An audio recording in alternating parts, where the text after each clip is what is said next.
আসসালামু আলাইকুম ওয়া রাহমাতুল্লাহি ওয়া বারাকাতুহু। সবাইকে ওয়েলকাম করছি আমাদের আইকেটেক অফিসিয়াল চ্যানেলে। আজকে আমরা স্টার্ট করব ডিজিটাল মার্কেটিং কমপ্লিট কোর্সের 28 নং ক্লাস। ক্লাস শুরু করার পূর্বে নতুনদের জন্য সামান্য গাইড করছি। আপনি যদি এই প্রথম আমাদের ভিডিওতে ক্লিক করে থাকেন তাহলে আমরা আপনাদের শুভাকাঙ্ক্ষী হিসেবে নির্দেশনা দিচ্ছি। আপনি আমাদের চ্যানেলের ভেতরে প্রবেশ করুন এবং প্লেলিস্ট সেকশনে গিয়ে খুঁজে বের করুন আপনার কাঙ্ক্ষিত ফ্রিল্যান্সিং রিলেটেড কমপ্লিট কোর্স। এরপর শুরু করুন ধারাবাহিক প্র্যাকটিস। অবশ্যই সিরিয়াল ঠিক রেখে প্র্যাকটিস করবেন। আর হ্যাঁ, আপনি যদি এরকম ইন্টারেস্টিং কোর্স ও freelancing related course, for example digital marketing, social media marketing, app development, web development, graphic design, SEO, Facebook ads campaign, Google ads campaign ইত্যাদি ইত্যাদি সম্পূর্ণ ফ্রি কোর্স করতে চান তাহলে দেরি না করে আমাদের চ্যানেলটি দ্রুত করে ফেলুন সাবস্ক্রাইব, বাজিয়ে দিন বেল বাটন, প্রতিনিয়ত চেক করুন প্লেলিস্ট, লাইক ও শেয়ার তো আমাদের প্রাপ্য। আর কমেন্ট বক্সে মন্তব্য জানাতে ভুলবেন না। সরাসরি অনলাইন অথবা অফলাইন ক্লাসের জন্য ভিজিট করুন আমাদের অফিসিয়াল ফেসবুক পেজ অথবা ওয়েবসাইট। চলুন শুরু করছি ডিজিটাল মার্কেটিং কমপ্লিট কোর্সের 28 নং ক্লাস। আজকের ক্লাসে আমরা আলোচনা করব হলিস্টিক মার্কেটিংয়ের লাস্ট যে কম্পোনেন্ট ছিল, অর্থাৎ হলিস্টিক মার্কেটিংয়ের মধ্যে 4 কম্পোনেন্ট ছিল, সর্বশেষ যে কম্পোনেন্ট সেটা নিয়ে আমরা আলোচনা করব, অর্থাৎ performance marketing. In performance marketing, it's important to understand the financial and non-financial returns to business and society from marketing activities and programs. Top marketers go beyond sales revenue to examine the marketing scoreboard and to measures of other legal, ethical, social and environmental effects of marketing activities. Performance marketing আসলে কি? এটা performance marketing এই শব্দটা আমাদেরকে বলে দেয় যে performance marketing আসলে কি। এটা যদি সহজভাবে বোঝানোর চেষ্টা করি তাহলে উদাহরণের মাধ্যমে খুব সহজেই বুঝে আসবে। উদাহরণের জন্য আমরা ধরে নিচ্ছি আপনার একটি এজেন্সি রয়েছে। ধরে নিলাম আপনার একটি ডিজিটাল মার্কেটিং এজেন্সি রয়েছে। এখন আপনি একটি কোর্স লঞ্চ করতে চাচ্ছেন, ডিজিটাল মার্কেটিংয়ের একটি কোর্স আপনি লঞ্চ করবেন। এই কোর্সটা আপনি চাচ্ছেন, আপনার মনের ভেতরে রয়েছে 1000 সেল হবে, অর্থাৎ 1000 কাস্টমারের কাছে, অডিয়েন্সের কাছে আপনি বিক্রি করবেন। এটার জন্য আপনি কি করলেন? ফেসবুক অ্যাডস ক্যাম্পেইন অথবা গুগল অ্যাডস ক্যাম্পেইন অথবা অটো অ্যাডস, আমরা আগে আলোচনা করেছি অ্যাডের ব্যাপারে। অ্যাডভার্টাইজিং আপনি করবেন। অর্থাৎ আপনি যে এই কোর্সটা বিক্রি করবেন, এই কোর্সটা বিক্রি করার জন্য অবশ্যই এই কোর্সের প্রমোট করতে হবে, এই কোর্সের মার্কেটিং করতে হবে, অ্যাডস চালাতে হবে, অ্যাডভার্টাইজিং করতে হবে। তাহলেই আপনি এই কোর্সকে কি করতে পারবেন? সেল করতে পারবেন।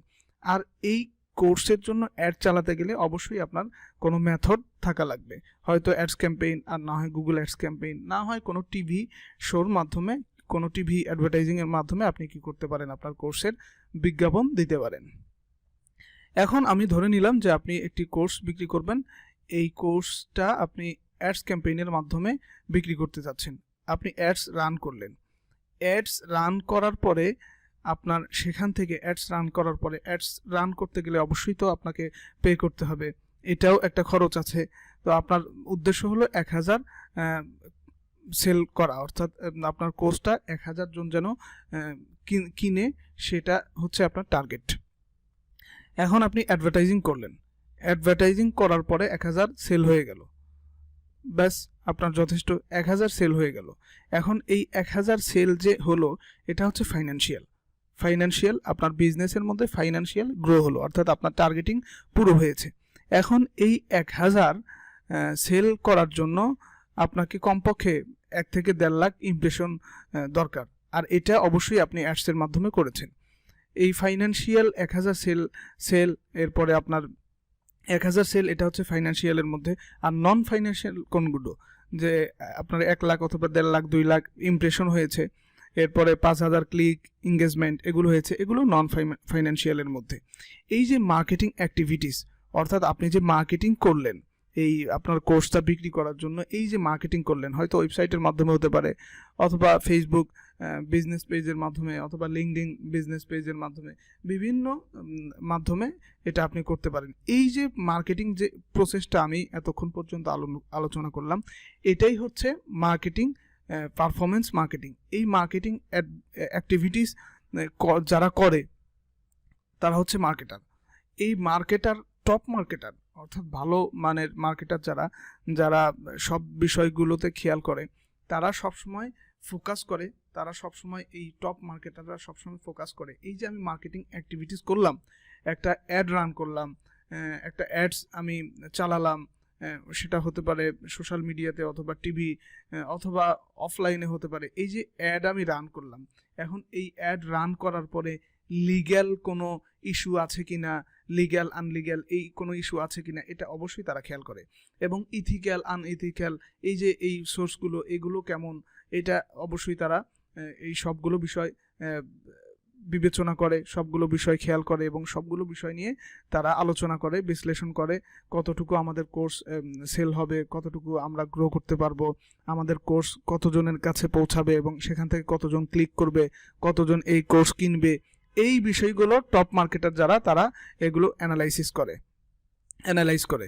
এরপরে সোশ্যাল অর্থাৎ সমাজের মধ্যে এই কোর্সটা দরকার কিনা, এই কোর্সটা মানুষের প্রয়োজন কিনা, মানুষের উপকার হবে কিনা, এই যে এনভায়রনমেন্টাল ইফেক্ট রয়েছে, এগুলো সবগুলো বিষয় নিয়ে টপ মার্কেটাররা এগুলো নিয়ে কি করে, অ্যানালাইজ করে এবং তারা ভালো মানের একটা রেজাল্ট দিতে সক্ষম হয়।